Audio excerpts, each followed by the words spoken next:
Hi everyone.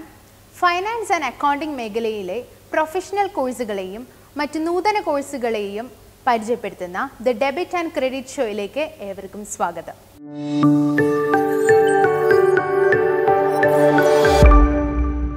Professional കോഴ്സുകളുടെ ട്രെയിനിങ്ങിൽ മുൻനിരയിൽ നിൽക്കുന്ന ലോജിക് സ്കൂൾ ഓഫ് മാനേജ്മെൻറ്റിൻ്റെ ഡയറക്ടറായ CMA സന്തോഷ് കുമാർ സാറാണ് CA ചാർട്ടേഡ് അക്കൗണ്ടൻസിനെ കുറിച്ച് നമ്മളോട് ഇന്ന് സംസാരിക്കുന്നത്.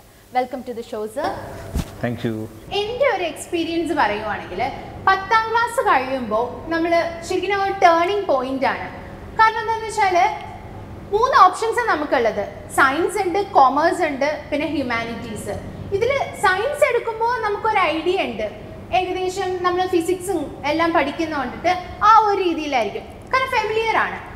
ഹ്യൂമാനിറ്റീസ് ആകുമ്പോൾ സോഷ്യൽ സയൻസ് ആയിട്ട് ബന്ധപ്പെട്ടായിരിക്കും എന്നെങ്കിലും ഒരു ചെറിയൊരു അറിവുണ്ടാവും. പക്ഷെ കൊമേഴ്സ് എന്ന് പറഞ്ഞ സംഭവം മാത്രമല്ല അക്കൗണ്ടൻസി ഒന്നും കേട്ടിട്ടേ ഉണ്ടാവില്ല അല്ലേ? സത്യം, അക്കൗണ്ടൻസി എന്താണെന്നും കൂടി നമുക്കറിയില്ല. ഇനി കണക്കായിട്ട് ബന്ധപ്പെട്ടിട്ടുള്ളതാണ്. പല കുട്ടികൾക്ക് അങ്ങനെ തെറ്റിദ്ധാരണയുണ്ട്, ഈ അക്കൗണ്ടൻസി എന്ന് പറയുന്നത് മാത്തമാറ്റിക്സ് ആണെന്നുള്ളത്. അതുകൊണ്ട് മാത്സ് അറിയില്ലെങ്കിൽ അക്കൗണ്ടൻസി വേണ്ട, എനിക്ക് കൊമേഴ്സ് വേണ്ടെന്ന് പറയുന്നവർ എനിക്കറിയാം. ഓക്കെ, അപ്പൊ അങ്ങനത്തെ ഒരു പ്രശ്നം എപ്പോഴും വരാറുണ്ട്, ഇപ്പോഴും കുട്ടികൾക്ക് ഉണ്ടാവും. എന്റെയൊക്കെ സമയത്ത് ശരിക്കും ഈവൻ ഞാൻ പഠിച്ച കാലത്ത് എനിക്കും അറിയില്ല. ഞാൻ +2 ഈ പറയുന്ന പ്രീ ഡിഗ്രിക്ക് പോകുന്ന സമയത്ത് ഞാൻ കൊമേഴ്സ് ഗ്രൂപ്പ് എടുത്തപ്പോൾ എനിക്കറിഞ്ഞുകൂടാ എന്താണ് ഈ അക്കൗണ്ടൻസി, എന്താണ് ഈ പറയുന്ന ഫിനാൻഷ്യൽ മാനേജ്മെന്റ്, ഫിനാൻഷ്യൽ അക്കൗണ്ട്, ഇതൊന്നും അറിഞ്ഞുകൂടായിരുന്നു. അപ്പം കൊമേഴ്സ് ഫീൽഡിൽ ഉള്ള ഒരു കോഴ്സ് തന്നെയാണ് ഈ ചാർട്ടേഡ് അക്കൗണ്ടൻസി എന്ന് പറയുന്നത്. അപ്പൊ എനിക്ക് അറിയാനായിട്ടുള്ളത് എന്താന്ന് വെച്ചാല് ആരാണ് ഒരു CA? ലോകമെമ്പാടുമുള്ള അക്കൗണ്ടിംഗ് പ്രൊഫഷണൽസിന്റെ ഇന്റർനാഷണൽ അക്കൗണ്ടിംഗ് ഡെസിഗ്നേഷനാണ് ചാർട്ടേഡ് അക്കൗണ്ടന്റ്. ഇവരുടെ മെയിൻ ഫോക്കസ് എന്ന് പറയുന്നത് ഓഡിറ്റിംഗ് ആൻഡ് അഷുറൻസ്, അതേപോലെ financial accounting and reporting, taxation, ഈ തുടങ്ങിയ മേഖലകളിലാണ്. ഇപ്പോൾ ഇന്ത്യയിലും UK-യിലും നമ്മളിവരെ ചാർട്ടേഡ് അക്കൗണ്ടൻസ് എന്ന് വിളിക്കുമ്പോൾ അമേരിക്കയിലും കാനഡയിലും ഓസ്ട്രേലിയയിലൊക്കെ ഇവർ CPA-കാരാണ്. ഇനി മെമ്പേഴ്സിൻ്റെ ബേസിൽ ലോകത്തെ ലാർജസ്റ്റ് അക്കൗണ്ടിംഗ് ബോഡി എന്ന് പറയുന്നത് AICPA ആണ്, American institute of certified public accountants ആണ്. 4,29,000 മെമ്പേഴ്സ് ഉണ്ട് അവർക്ക്. 2ാം സ്ഥാനത്ത് നമ്മുടെ ഇന്ത്യൻ ചാർട്ടേഡ് അക്കൗണ്ടൻസ് ആണ്, 2,90+ മെമ്പേഴ്സ് CA-ക്ക് ഉണ്ട്. സോ 10ാം ക്ലാസ് കഴിയുമ്പോൾ തന്നെ CA എന്നുള്ള സ്വപ്നമുള്ളവര് ആ ഒരു പ്ലാനിങ് തുടങ്ങണം എന്നാണ് സാർ പറയുന്നത്. എങ്ങനെയാണ് CA-യിലേക്കുള്ള ഒരു ജേർണി, എവിടെ തൊട്ട് നമ്മൾ അത് സ്റ്റാർട്ട് ചെയ്യണം, പ്ലാൻ ചെയ്യണം? കുറച്ച് നാളുകൾക്ക് മുമ്പ് വരെ 12ാം ക്ലാസ് കഴിഞ്ഞിട്ട് 12th കഴിഞ്ഞിട്ടാണ് റിസൾട്ട് വന്നതിന് ശേഷമാണ് ഇവർ ചാർട്ടേഡ് അക്കൗണ്ടൻസിയുടെ ഫൗണ്ടേഷൻ എക്സാം എഴുതിയിരുന്നത്. പക്ഷേ ICAയുടെ പുതിയ ഗൈഡ് ലൈൻസ് അനുസരിച്ച്, നോട്ടിഫിക്കേഷൻ അനുസരിച്ച് 10th പാസ്സാവുന്ന ഒരു കുട്ടിക്ക് CA ഫൗണ്ടേഷൻ്റെ പ്രൊവിഷണൽ രജിസ്ട്രേഷൻ എടുക്കാം. അപ്പം അതുകൊണ്ട് ഉള്ള ബെനിഫിറ്റ് എന്താണെന്ന് ചോദിച്ചു കഴിഞ്ഞാൽ 6 മാസം മുമ്പ്, നോർമലി ഒരു 4.5 to 5 years chartered accountancy clear ചെയ്യാൻ വേണ്ടി നമ്മൾ സമയമെടുക്കും. അപ്പോൾ ആ ടോട്ടൽ ഡ്യൂറേഷനിൽ ഒരു 6 മാസം സേവിങ്സ് വരും. ഏർലിയർ ഈ 12ാം ക്ലാസ് കഴിഞ്ഞ് രജിസ്റ്റർ ചെയ്യുമ്പം അതിന് 12ാം ക്ലാസ്സിലെ എക്സാമിനേഷൻ കഴിഞ്ഞ് വരുന്ന നവംബറിലാണ് ഇവർ എക്സാം എഴുതിയിരുന്നത്. പക്ഷേ പുതിയ ഗൈഡ് ലൈൻസ് അല്ലെങ്കിൽ നോട്ടിഫിക്കേഷൻ അനുസരിച്ച് ഇവർക്ക് ഈ 10th ശേഷം പ്രൊഫഷണൽ രജിസ്ട്രേഷൻ എടുത്തു കഴിഞ്ഞാൽ മാർച്ചിൽ എക്സാം കഴിഞ്ഞ് മെയ് ജൂൺ എക്സാം തന്നെ ഇവർക്ക് എഴുതാൻ സാധിക്കും. അപ്പോൾ സാറിന് ഇതിന്റെ ഒരു സ്റ്റേജസിനെ പറ്റി ഒന്ന് എക്സ്പ്ലെയിൻ ചെയ്യാൻ പറ്റുമോ? ചാർട്ടേഡ് അക്കൗണ്ടൻസിയിൽ 3 സ്റ്റേജസ് ഉള്ളത്, അതായത് ഫൗണ്ടേഷൻ, പിന്നെ ഇൻ്റർമീഡിയറ്റ്, ഫൈനൽ. ഫൗണ്ടേഷൻ ഞാൻ ആദ്യം പറഞ്ഞതുപോലെ 10th കഴിയുമ്പോൾ പ്രൊഫഷണൽ രജിസ്ട്രേഷൻ എടുക്കാം, അല്ലെങ്കിൽ 12th കഴിഞ്ഞ്. അപ്പോൾ എനിവേ 12th എക്സാമിനേഷൻ കഴിഞ്ഞാണ് നമ്മൾ ഫൗണ്ടേഷൻ എക്സാം എഴുതുന്നത്. അവിടെ 4 സബ്ജക്ട്സ് ആണുള്ളത്. അത് കഴിഞ്ഞ് ഇൻ്റർമീഡിയറ്റിൽ 8 സബ്ജക്ട്സ് ഉണ്ട്. 8 സബ്ജക്ട്സ് 4 2 ഗ്രൂപ്പുകളായിട്ടാണ് ഡിവൈഡ് ചെയ്തിരിക്കുന്നത്. ഇനി ഇൻ്റർമീഡിയറ്റിന് ഒരു ഗ്രൂപ്പ് പാസ്സായി കഴിഞ്ഞാൽ നിങ്ങൾക്ക് ആർട്ടിക്കിൾഷിപ്പ് ചെയ്യാം. ആർട്ടിക്കിൾഷിപ്പ് 3 വർഷമാണുള്ളത്. ആ 3 വർഷത്തെ ആർട്ടിക്കിൾഷിപ്പിൽ 2.5 വർഷം കഴിയുമ്പോൾ ഫൈനൽ എക്സാമിനേഷൻ നമുക്ക് എഴുതാൻ സാധിക്കും. ബട്ട് 3 years നമ്മൾ കംപ്ലീറ്റ് ചെയ്തിരിക്കണം. അപ്പോൾ ശരിക്കും പറഞ്ഞ സ്റ്റേജസ് എന്താണെന്ന് ചോദിച്ചു കഴിഞ്ഞാൽ foundation, intermediate, final, in between നമുക്ക് ആർട്ടിക്കിൾഷിപ്പും കംപ്ലീറ്റ് ചെയ്യണം. സോ ഇവിടെ ഞാൻ നോട്ട് ചെയ്ത ഒരു കാര്യം എന്താണെന്ന് വെച്ചാൽ ആർട്ടിക്കിൾഷിപ്പ് എന്ന് കേട്ടു. പലപ്പോഴും CA-ക്ക് പഠിക്കുന്ന പലവരും ആർട്ടിക്കിൾഷിപ്പിന് പോവാന്നൊക്കെ പറഞ്ഞ് ഞാൻ കേട്ടിട്ടുണ്ട്. എന്താണ് ഈ ആർട്ടിക്കിൾഷിപ്പ്? 3 years പ്രാക്ടിക്കൽ എക്സ്പീരിയൻസിനാണ് നമ്മൾ ആർട്ടിക്കിൾഷിപ്പ് എന്ന് പറയുന്നത്. എന്ന് പറഞ്ഞാൽ റിയൽ വർക്ക് അസൈൻമെൻറ്റ്സ് 3 വർഷം ഇവർ ചെയ്യുക. അപ്പോൾ ഈ ഒരു കാലഘട്ടത്തിൽ ഇവർക്ക് സ്റ്റൈഫൻഡ് കിട്ടും. പക്ഷെ അതൊരു ഏണിങ്സോ ചെറിയൊരു ഏണിങ്സും ആണത്. അപ്പോ ഇപ്പൊ സർ പറഞ്ഞതുപോലെ 3 സ്റ്റേജസ് ഉണ്ടെന്ന് പറഞ്ഞു. ഇത് എവിടെയാണ് ഈ ഒരു ആർട്ടിക്കിൾഷിപ്പ് ടൈം, എങ്ങനെയാണത് വരുന്നത്? ഞാൻ കുറച്ച് മുമ്പ് എക്സ്പ്ലെയിൻ ചെയ്തപ്പോൾ പറഞ്ഞിരുന്നു, ഇന്റർമീഡിയറ്റിന്റെ ഒരു ഗ്രൂപ്പ് കഴിഞ്ഞു കഴിഞ്ഞാൽ പാസ്സായി കഴിഞ്ഞാൽ ഇവർക്ക് ആർട്ടിക്കിൾഷിപ്പ് സ്റ്റാർട്ട് ചെയ്യാൻ സാധിക്കും. അപ്പോൾ അതിനർത്ഥം ഫൈനൽ പഠിക്കുവാണെങ്കിൽ ഈ സ്റ്റൈപ്പൻഡ് യൂസ് ചെയ്തിട്ട് അവർക്ക് പഠിക്കുകയും ചെയ്യാം അല്ലേ? തീർച്ചയായിട്ടും. ഒരു 2000 ആവറേജ് 2000 to 5000 പല ഫേംസിൽ നിന്ന് ഇവർക്ക് സ്റ്റൈപ്പൻഡ് കിട്ടാറുണ്ട്. അപ്പം എന്റെ ഡൗട്ട് എന്താന്ന് വെച്ചാൽ, ഇനി ഇപ്പോ ഞാൻ പ്ലാനിങ്ങിൽ കുറച്ച് വൈകിപ്പോയി എന്ന് വിചാരിക്കാം. +2 കഴിഞ്ഞപ്പോൾ എനിക്ക് തീരുമാനിക്കാൻ പറ്റിയില്ല CA ചേരണം എന്ന്. അതിനുശേഷമായിരിക്കും ഫ്യൂച്ചറിൽ കുറച്ചും കൂടി സക്സസ് ആവണം, ഇനി CA കയറാന്ന് തോന്നുന്നു, വൈകിപ്പോയി. അതെ. അപ്പൊ ഇപ്പൊ ഡിഗ്രി കഴിഞ്ഞിട്ടാണ് എനിക്ക് അങ്ങനെ തോന്നുന്നതെങ്കിൽ ഇതേ സെയിം റൂട്ട് തന്നെയാണോ? അല്ല. അതായത് നമ്മള് ഫൗണ്ടേഷൻ ചെയ്യേണ്ടി വരുന്നത് 12ാം ക്ലാസ് കഴിയുന്ന ഒരു കുട്ടിയാണ്. ഡിഗ്രി കഴിയുന്ന ഒരു സ്റ്റുഡൻറ്റിന് ഒരു സ്കീമുണ്ട്, ഡയറക്റ്റ് എൻട്രി സ്കീം എന്ന് പറയും. അപ്പോൾ ഈ ഡയറക്റ്റ് എൻട്രി സ്കീമിൽ നമുക്ക് നേരിട്ട് ഇൻ്റർമീഡിയറ്റിലേക്ക് എൻ്റർ ചെയ്യാം. പക്ഷെ അവിടെ ഒരു കണ്ടീഷനുണ്ട്. 9 മാസം ആർട്ടിക്കിൾഷിപ്പ് ചെയ്തതിന് ശേഷം വേണം ഇവർക്ക് ഇൻ്റർമീഡിയറ്റിൻ്റെ എക്സാമിനേഷൻ എഴുതാൻ. അപ്പോൾ അവർക്കവിടെ ഫൗണ്ടേഷൻ ഒഴിവാക്കാം, പക്ഷേ 9 മാസത്തെ ആർട്ടിക്കിൾഷിപ്പ് കഴിയണം, എന്നിട്ടേ ഇൻ്റർമീഡിയറ്റ് എക്സാമിനേഷൻ എഴുതാൻ സാധിക്കുകയുള്ളൂ. സോ ഏറ്റവും ബെറ്റർ +2 കഴിഞ്ഞിട്ട് ചെയ്യുന്നതായിരിക്കുമോ അല്ലെങ്കിൽ ഡിഗ്രി കഴിഞ്ഞിട്ട് ചെയ്യുന്നതായിരിക്കുമോ? കാരണം ടൈം പോകുന്നതനുസരിച്ചിട്ട് ഡ്യൂറേഷൻ കൂടുതൽ എടുക്കുന്നത്. തീർച്ചയായിട്ടും +2 കഴിഞ്ഞ് വരികയാണെങ്കിൽ നമുക്ക് അത്രയും ടൈം സേവിങ് ഉണ്ട്. പിന്നെ ഞാനിവിടെ ഒരു പോയിന്റ് ആഡ് ചെയ്യാനുണ്ട്. ഈ BCom കഴിയുന്ന അല്ലെങ്കിൽ ഡിഗ്രി കഴിയുന്ന എല്ലാ കുട്ടികൾക്കും നേരിട്ട് ഇൻ്റർമീഡിയറ്റിലേക്ക് എൻ്റർ ചെയ്യാൻ സാധിക്കില്ല. ഇവർക്ക് BCom ആണെങ്കിൽ ഒരു 55% മാർക്ക് BComന് ഉണ്ടാവണം. ഇനി മറ്റ് സ്ട്രീമിൽ നിന്ന് വരുന്നത്, സയൻസ് സ്ട്രീമിൽ നിന്നൊക്കെ വരുന്ന കുട്ടികളാണെങ്കിൽ അവർക്ക് മിനിമം 60% മാർക്ക് കിട്ടിയെങ്കിൽ മാത്രമേ ഇൻ്റർമീഡിയറ്റിന് ഡയറക്റ്റ് എൻട്രി സ്കീമിൽ അവർക്ക് ജോയിൻ ചെയ്യാൻ സാധിക്കുകയുള്ളൂ. കാരണം എന്താണെന്ന് വെച്ചാൽ ഇതിപ്പോ ശരിക്കും നമ്മുടെ സൊസൈറ്റിയിൽ നടക്കുന്ന ഒരു കാര്യമാണ്. +2 കഴിഞ്ഞാൽ, +2 കൊമേഴ്സ് കഴിഞ്ഞാൽ BCom എന്നുള്ള ഒരു ഇത്, അല്ലെങ്കിൽ BBA എന്ന് പറയുന്നത്. പ്രൊഫഷണൽ കോഴ്സുകളെ പറ്റി ചിന്തിക്കുന്ന കുറവാണ്. അതായത് CAയിലേക്ക് കടക്കണം എന്നുണ്ട്. അതുകൊണ്ടാണ് ഞാനിങ്ങനെ റൂട്ട് വേറെയാണോ എന്ന് ചോദിച്ചതിന്റെ കാര്യം. തീർച്ചയായിട്ടും. അപ്പോ CAയിലേക്ക് കയറുക, അല്ലെങ്കിൽ എന്നോട് പലപ്പോഴായി ചോദിച്ചിട്ടുണ്ട് പലരും, CAക്ക് ജോയിൻ ചെയ്തുകൂടെ എന്നുള്ളത്. അപ്പോൾ ഞാൻ കേട്ടതും ഞാൻ തന്നെ മറ്റുള്ളവരോട് പറയുന്നതുമായിട്ടുള്ള ഒരു കാര്യമുണ്ട്. CA പഠിക്കണമെങ്കിൽ ഒരു പേപ്പർ പോയാൽ ബാക്കി എല്ലാ പേപ്പറും വീണ്ടും എഴുതണം എന്നുള്ളത്. അത് നമ്മൾ കേട്ടറിവ് എന്നാണ് എനിക്ക് തോന്നുന്നത്. അതിന് ഞാനും പറയും കേട്ടിട്ട്. പക്ഷെ അത് എത്രമാത്രം സത്യമാണ്? ഒരു പേപ്പർ തോറ്റാൽ ബാക്കിയുള്ളത് ഒരുമിച്ച് വീണ്ടും എഴുതണോ? എങ്ങനെയാണ്? ചാർട്ടേഡ് അക്കൗണ്ടൻസിയിൽ നമ്മൾ ഇപ്പോൾ CA ഫൗണ്ടേഷൻ്റെ കേസിൽ ഞാൻ പറഞ്ഞു 4 എക്സാംസ് നമ്മൾ ഒന്നിച്ച് എഴുതണം. അപ്പോൾ ഇവിടെ ഒരു സബ്ജക്റ്റിന് മിനിമം മാർക്കുണ്ട് 40%. അഗ്രിഗേറ്റ് നമ്മൾ 50% സ്കോർ ചെയ്തിരിക്കണം. ഇതൊരു ഗ്രൂപ്പ് സിസ്റ്റമാണ്. അപ്പം ഈ മിനിമം 40% താഴെ കിട്ടിക്കഴിഞ്ഞു കഴിഞ്ഞാൽ നമ്മൾ ആ ഗ്രൂപ്പ് എഴുതേണ്ടി വരും, പ്രൊവൈഡഡ് നമുക്ക് ഒരു പേപ്പറിനും എക്സംഷൻ കിട്ടിയിട്ടില്ലെങ്കിൽ. ഈ എക്സംഷൻ എന്ന് പറഞ്ഞു കഴിഞ്ഞാൽ 60% അല്ലെങ്കിൽ അതിൽ കൂടുതൽ മാർക്ക് കിട്ടിക്കഴിഞ്ഞാൽ നമ്മൾ ആ പേപ്പർ എക്സംഷൻ എടുക്കാം. അല്ലെങ്കിൽ എക്സംഷൻ ഒന്നും കിട്ടിയില്ലെങ്കിൽ നമ്മൾ എഴുതേണ്ടി വരും. എക്സംഷൻ കിട്ടിയാൽ ആ പേപ്പർ ഒഴിവാക്കിയിട്ട് മറ്റു പേപ്പേഴ്സ് എഴുതിയാൽ മതി. അതാണ് അതിൻ്റെ കണ്ടീഷൻ. പിന്നെ ഒരു കാര്യം എന്ന് പറയുന്നത്, ഇത്രയും കഷ്ടപ്പെട്ട് നമ്മൾ പഠിച്ചു, എന്താണ് ഇത് കഴിഞ്ഞിട്ട് ഇവരുടെ ഓപ്പർച്യൂണിറ്റീസ്, ഡ്യൂട്ടീസ് ആൻഡ് റെസ്പോൺസിബിലിറ്റീസ് എന്ന് പറയുന്നത് എങ്ങനെയാണ്? ഞാൻ ആ ചാർട്ടേഡ് അക്കൗണ്ടന്റ് ആരാണെന്ന് പറഞ്ഞപ്പോൾ തന്നെ പറഞ്ഞിരുന്നു. ഇവരുടെ ഒരു കീ ഫോക്കസ് എന്ന് പറയുന്നത് auditing and assurance, financial accounting and reporting, taxation. അപ്പോൾ ഈ മേഖലകളിലാണ് ആക്ച്വലി ഇവരുടെ ഒരു സേവനം, ഇവരുടെ ഒരു സർവീസ് വേണ്ടി വരുന്നത്, ഇവർ ചെയ്യുന്നത്.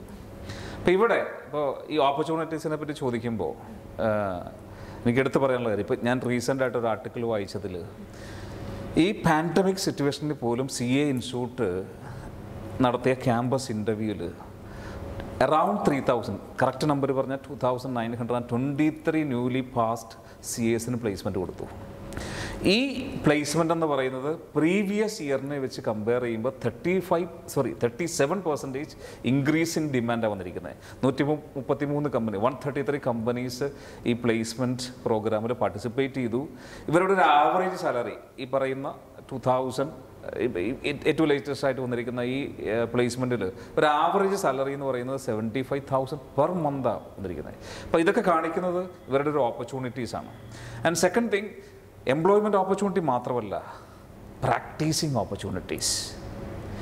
അത് ഈ സ്റ്റാറ്റ്യൂട്ടറി പവറോടെ ഉള്ളതുകൊണ്ട്, ചാർട്ടേഡ് അക്കൗണ്ടൻസിന് ഈ സ്റ്റാറ്റ്യൂട്ടറി പവറോടെ ഉള്ളതുകൊണ്ട് അവരുടെ ഓപ്പർച്യൂണിറ്റീസ് എന്ന് പറയേണ്ട ആവശ്യമില്ല.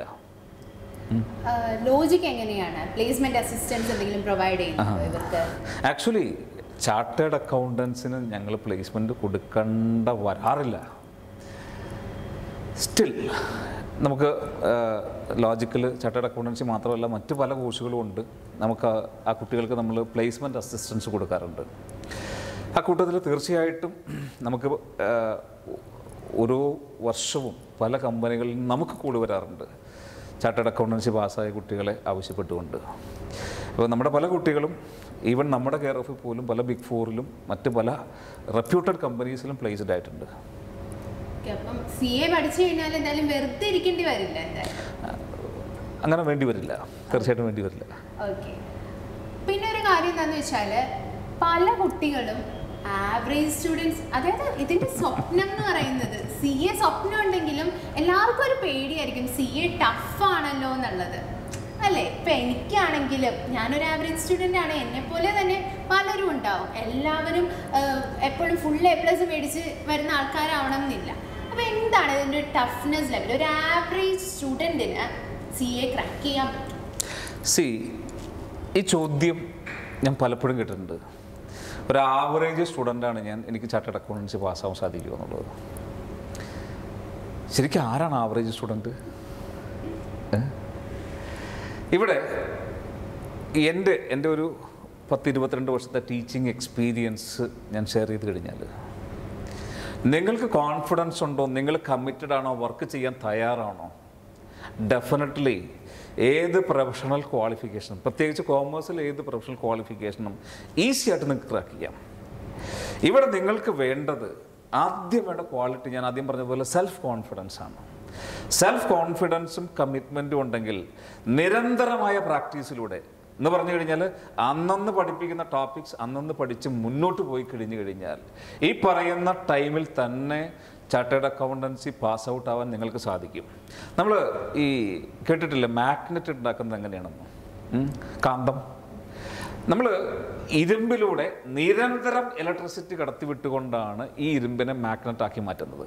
അപ്പം അതേപോലെ തന്നെ നിരന്തരമായ പ്രാക്ടീസിലൂടെ നമ്മുടെ കോൺഫിഡൻസ് മെയിൻറ്റെയിൻ ചെയ്തുകൊണ്ട്, സെൽഫ് കോൺഫിഡൻസ് മെയിൻറ്റെയിൻ ചെയ്തുകൊണ്ട് നിരന്തരമായ പ്രാക്ടീസിലൂടെ നമുക്ക് എന്ത് സാധിക്കും?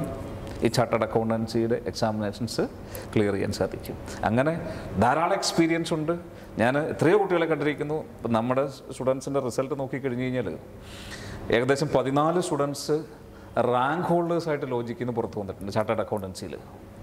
അതിൽ ഒരു ഐവിൻ തോമസ് എന്ന് പറയുന്ന പെൺകുട്ടി, ആക്ച്വലി അയാൾ +2 കഴിഞ്ഞ് ഇവിടെ CA ഫൗണ്ടേഷന് വരുമ്പോൾ അയാൾ പഠിച്ചിരുന്ന സയൻസാണ്. ആ സയൻസ് ബാക്ക്ഗ്രൗണ്ടിൽ നിന്ന് വന്ന കുട്ടി CA ഇൻ്റർമീഡിയറ്റ് പാസ്സായപ്പോൾ റാങ്ക് ഹോൾഡറായിരുന്നു, ഓൾ ഇന്ത്യ റാങ്ക് ഹോൾഡറാണ്. CA ഫൈനൽ പാസ്സായപ്പോൾ ഓൾ ഇന്ത്യ റാങ്ക് ഹോൾഡറാണ്.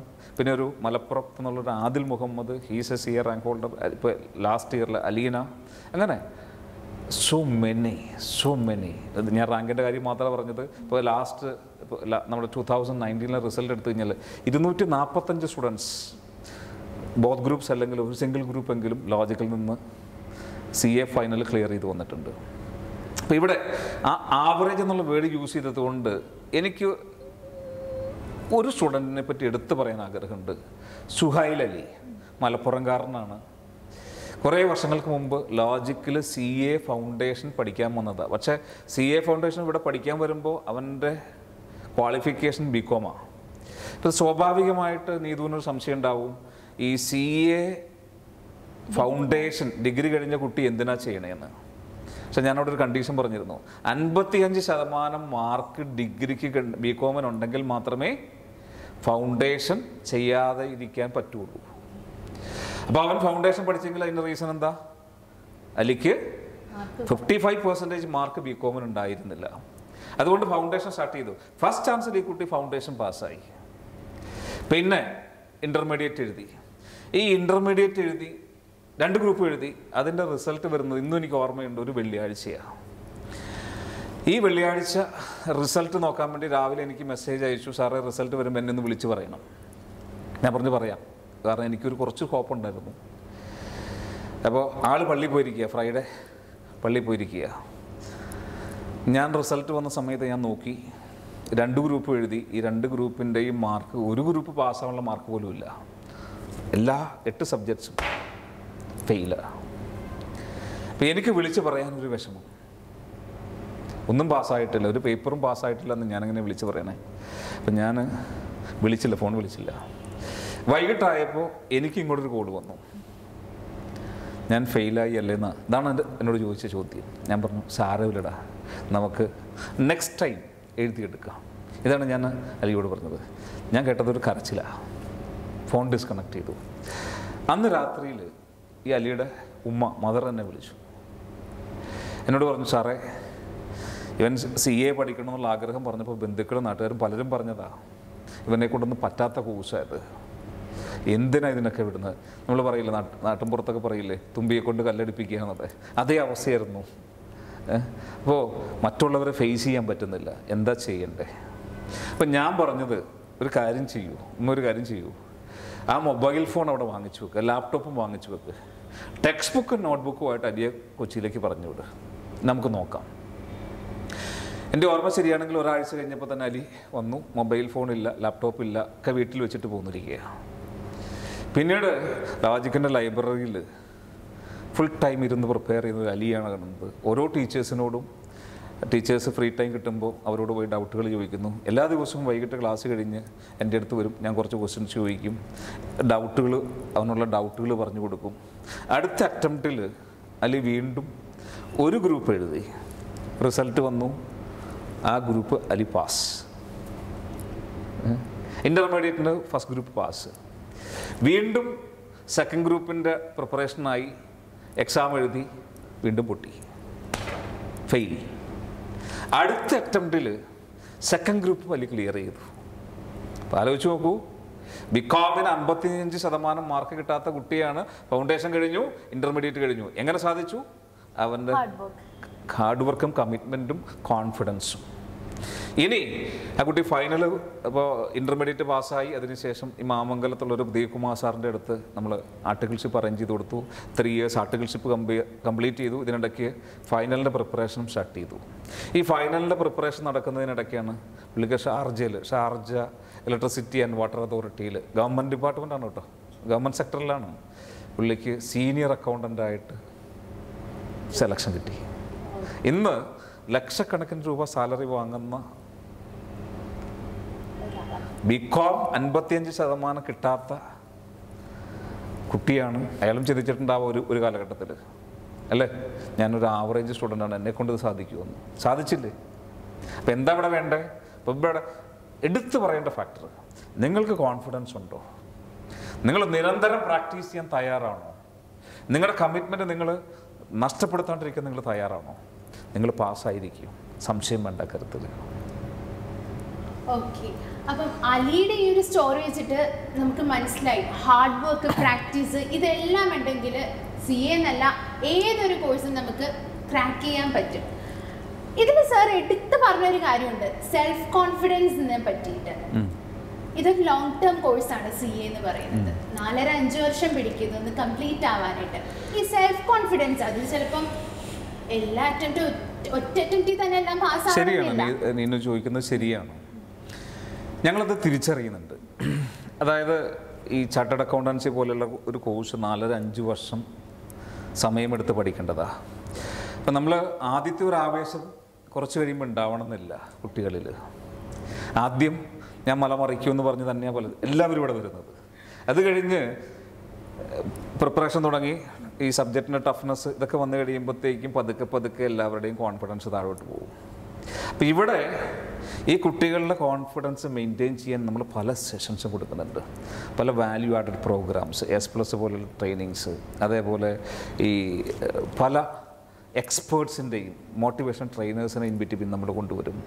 അതേപോലെ കുട്ടികൾക്ക് അവരുടെ ആ കൾച്ചറൽ, അപ്പോൾ നമുക്ക് ഈ പഠനം മാത്രം പോരല്ലോ, ഇവരുടെ ആ മറ്റ് ടാലൻസും എക്സ്പ്രസ് ചെയ്യാനൊരു വേദി കൊടുക്കണം ശരിക്ക്. അപ്പോൾ അതിന് നമ്മളിവിടെ ആനുവൽ ഡേ കണ്ടക്ട് ചെയ്യാറുണ്ട്, ഓണം സെലിബ്രേഷൻസ് ഉണ്ട്, അതേപോലെ മാനേജ്മെൻറ്റ് ഫെസ്റ്റ് ഉണ്ട്, ഇതുപോലെ മാക്സിമം ഇവരെ ഏതൊക്കെ രീതിയിൽ ഇവരുടെ കോൺഫിഡൻസ് മെയിൻറ്റെയിൻ ചെയ്യാൻ സാധിക്കുമോ, ഇവരുടെ എന്തൂസിയാസം മെയിൻറ്റെയിൻ ചെയ്യാൻ സാധിക്കുമോ, അത്തരം പ്രോഗ്രാംസ് എല്ലാം നമ്മളിവിടെ പ്രൊവൈഡ് ചെയ്യുന്നുണ്ട്. അതിലൂടെ നല്ല ആഗ്രഹത്തോടു കൂടി ഈ കോഴ്സ് ചാർട്ടേഡ് അക്കൗണ്ടൻസി പഠിക്കാൻ വരുന്നൊരു കുട്ടിക്ക് തീർച്ചയായിട്ടും സാധിക്കുമെന്നാണ് എൻ്റെ ഒരു വിശ്വാസം.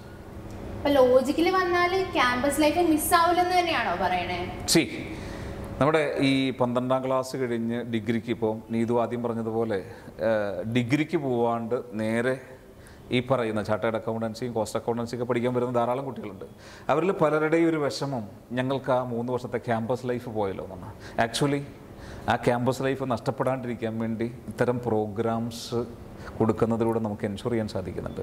സോ അവർക്ക് അതും കിട്ടുന്നുണ്ട്, ആ എക്സ്പീരിയൻസും ആ ക്യാമ്പസ് ലൈഫിൽ ആ ഒരു പരിധി വരെയുള്ള എക്സ്പീരിയൻസ് കിട്ടുന്നുണ്ട്. അറ്റ് ദ സെയിം ടൈം ഒരു പ്രൊഫഷണൽ ക്വാളിഫിക്കേഷൻ, അത് CA ആയിക്കോട്ടെ CMA ആയിക്കോട്ടെ, അത് നേടാനുള്ള അവസരം കൂടിയാണ് ഞങ്ങളിവിടെ കൊടുക്കുന്നത്. അത് എടുത്ത് പറയേണ്ട ഒരു കാര്യം തന്നെയാണ്. കാരണം എന്താണെന്ന് വെച്ചാൽ പലരും +2 കഴിഞ്ഞ് ഡിഗ്രിക്ക് പോകണമെങ്കിൽ ചോദിക്കുമ്പോൾ എന്താ പറയുന്നതെന്ന് വെച്ചാൽ ക്യാമ്പസ് ലൈഫ് എൻജോയ് ചെയ്യാൻ പോകുന്നവരാണ് പലരും. ചിലപ്പോൾ നന്നായിട്ട് പഠിക്കുന്നവരായിരിക്കാം. എന്തുകൊണ്ട് അവർക്ക് സപ്ലൈ ചെയ്യുന്നു എന്ന് വെച്ചാൽ ഓഫ്കോഴ്സ് അവർ ക്യാമ്പസ് ലൈഫ് എൻജോയ് ചെയ്യുന്ന ആൾക്കാരായതുകൊണ്ട് തന്നെയാണ്. അല്ല, അപ്പോൾ ഒരുപാട് ഈ അവർക്കത് കിട്ടുന്നുണ്ട്. അറ്റ് ദ സെയിം ടൈം ഒരു 3 വർഷം സേവ് ചെയ്യുകയും കൂടെ ചെയ്യുക ചെയ്യുന്നത്. CA കുറിച്ച് പറയുവാണെങ്കിൽ ബാക്കിയുള്ള കോഴ്സുകൾ വെച്ച് കമ്പയർ ചെയ്യുമ്പോൾ പലപ്പോഴും CA കംപ്ലീറ്റ് ആയവരാവട്ടെ അല്ലെങ്കിൽ CA ചെയ്യുന്നവരാവട്ടെ അവർ പറയുന്ന ഒരു വേർഡ് ഉണ്ട്, ഞങ്ങൾക്ക് സൈനിങ് അതോറിറ്റി ഉണ്ടല്ലോ എന്നുള്ളത്. എന്താണ് ഈ സൈനിങ് അതോറിറ്റി എന്ന് പറയുന്നത്? Okay, right.